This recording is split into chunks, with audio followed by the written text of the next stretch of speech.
সাহারি খাওয়ার আগে একটি দোয়া 100 বার পড়ুন, রিজিকের অভাব হবে না, টাকা পয়সার অভাব হবে না। আমরা অনেকে কিন্তু সাহারি খাওয়ার জন্য উঠি, আর এই সাহারি খাওয়ার সময়টা এমন সময় যে সময় রাতের শেষ অংশ, এই সময় আল্লাহ তাআলা নিজে প্রথম আসমানে আসেন। এটা হচ্ছে তাহাজ্জুদের সময়। আমরা অনেকেই কিন্তু সাহারি খাওয়ার জন্য উঠি, এই তাহাজ্জুদের সময়টাকে আমরা অনেকে কাজে লাগাই না। মুয়াজ্জিন 5 বেলা ডাকে, হাইয়া আলাস সালাহ, হাইয়া আলাল ফালাহ, কাম টু দ্য সাকসেস, সফলতার দিকে আসো, কল্যাণের দিকে আসো। কিন্তু এমন একটা সময় আসে যে সময় আল্লাহ তাআলা নিজে প্রথম আসমানে এসে বান্দাদেরকে ডাকতে থাকেন, বান্দারা কার কি লাগবে আমি আল্লাহর কাছে বলো। রিজিকের অভাব আছে, আমি আল্লাহর কাছে বলো অভাব দূর করে দিব। কষ্টে পড়ে গেছো, আমি আল্লাহর কাছে বলো কষ্ট দূর করে দিব।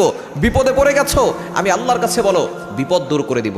সুতরাং যদি আপনি বিপদ থেকে বাঁচতে চান, অভাব থেকে বাঁচতে চান, কষ্ট থেকে বাঁচতে চান, তাহলে আপনি এই সাহারির সময় কিছুক্ষণ আগে ওঠার চেষ্টা করবেন। 10 থেকে 15 মিনিট আগে উঠে আপনি ওযু করে 2 রাকাত নামাজ আদায় করে তখন আপনি একটা দোয়া পড়বেন। দোয়াটি হচ্ছে লা ইলাহা ইল্লাল্লাহুল মালিকুল হাক্কুল মুবিন।